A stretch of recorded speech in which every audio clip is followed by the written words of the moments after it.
Hello everyone, কেমন আছো তোমরা সবাই? I hope you all are doing great. কালকে ছিলাম শিটংয়ে আর আজকে আছি 3 জুলাই।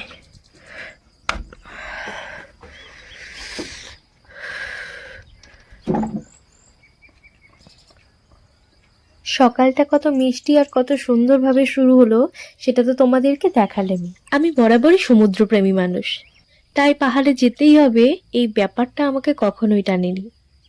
তবে এবার পাহাড়ে না আসলে জানতেই পারতাম না এই পাহাড়ি রাস্তার এত সৌন্দর্য আছে।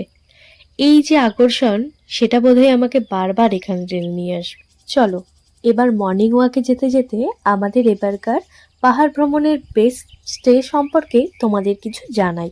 হোমস্টেটার নামটা ঠিক খেয়াল পড়ছে না, না হলে মেনশন করে দিতাম।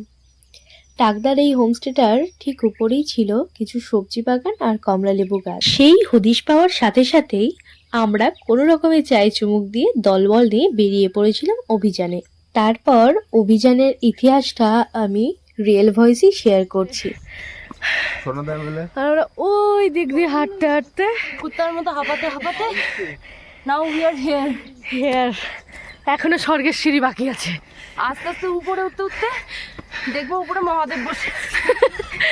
यही नहीं अभी और सुनिए।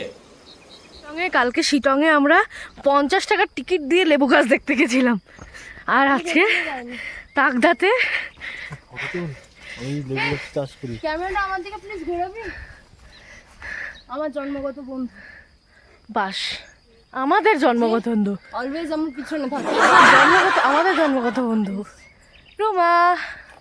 আমরা দেখা দেখা দাঁড়া দেখা, তুই বার করে দেখা। সবাই আছে, আমি ঘরে গিয়ে দেখাচ্ছি গাইজ। লেবু গাছটা দেখে নাও, লেবু কোথায় থেকে লেবু চুরি করেছি সেটা পরে দেখ। পাহাড়ে এসে আমরা লেবু চুরি করেছি গাছ থেকে।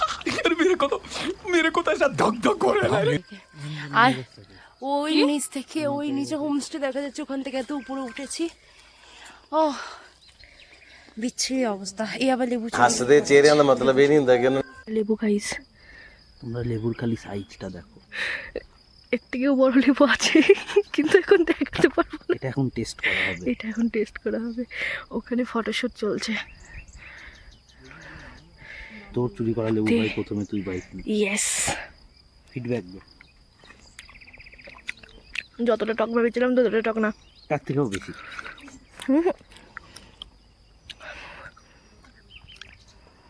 एक काम कर 200 रुपए दे और 50 रुपए काट ओवर एक्टिंग के वजह। এত বিচ্ছিরি রিয়াকশন দিস না। আমার মুখে কেমন চিত্ত। আমি রেডি অলমোস্ট। এই ঠান্ডার মধ্যে আমরা সব গুড গার্লস, সেই জন্য আমরা এই ঠান্ডার মধ্যে শ্যাম্পু করেছি। হালকা হালকা ঠান্ডা লাগছে, তবে রাতে যতটা ঠান্ডা থাকে এখানে, দিনের বেলা ততটা ঠান্ডা থাকে না। ভোরবেলা ঘামছি এখানে, এদিকে বাইরে 5 ডিগ্রি সেলসিয়াস, কিন্তু ঘামছি আমরা রুমের মধ্যে। ওকে দেন হোমস্টেতে ফিরেই আমরা অন্য দিনের মতো রেডি হয়ে যাই আমাদের সাইট সিনের জন্য। আমাদের প্রথম ভিউ পয়েন্ট ছিল ঘুমবাজারা ভিউ পয়েন্ট, আর সেখান থেকে আমরা কাঞ্চনজঙ্ঘার যে ভিউটা পেয়েছি সেটাই এক কথায় বলতে গেলে চোখ সার্থক, মন সার্থক এবং জীবন সার্থক।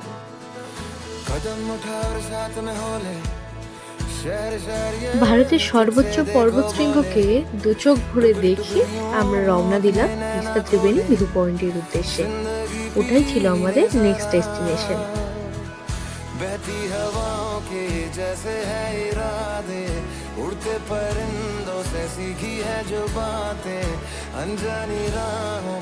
এটা হচ্ছে তিস্তা ত্রিবেণী ভিউ পয়েন্ট। সামনে আমরা চলে গেছে, আমি যাচ্ছি।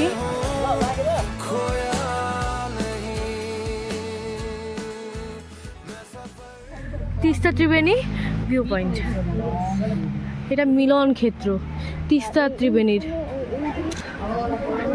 ये इस जगह का नाम है लवर्स मीट। ये देखो लवर्स लोग मीट कर रहा है इधर। প্যারি সমাজ গই। মাঝে আমাদের ড্রাইভার দাদা কোনো একটা টি এস্টেটে নিয়ে গেছিলেন।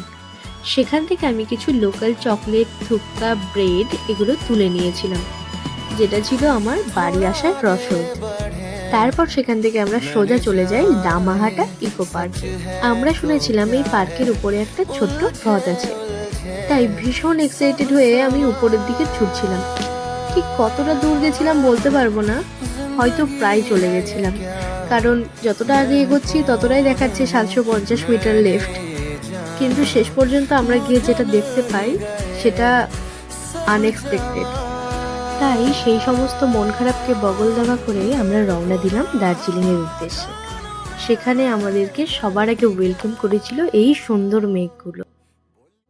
ਬੋਲੀ ਵੇਖ ਫਰੀਦਾ ਮਿੱਟੀ ਖੁੱਲੀ ਮਿੱਟੀ ਉੱਤੇ ਫਰੀਦਾ ਮਿੱਟੀ ਢੁੱਲੀ 4 ਦਿਨਾਂ ਦਾ ਜਿਲੇ ਮੇਲਾ ਦੁਨੀਆ फिर जाने होना क्या बहती हवाओं के जैसे है इरादे उड़ते परिंदों से सीखी है जो बातें अनजानी राहों पे कोई मैं चला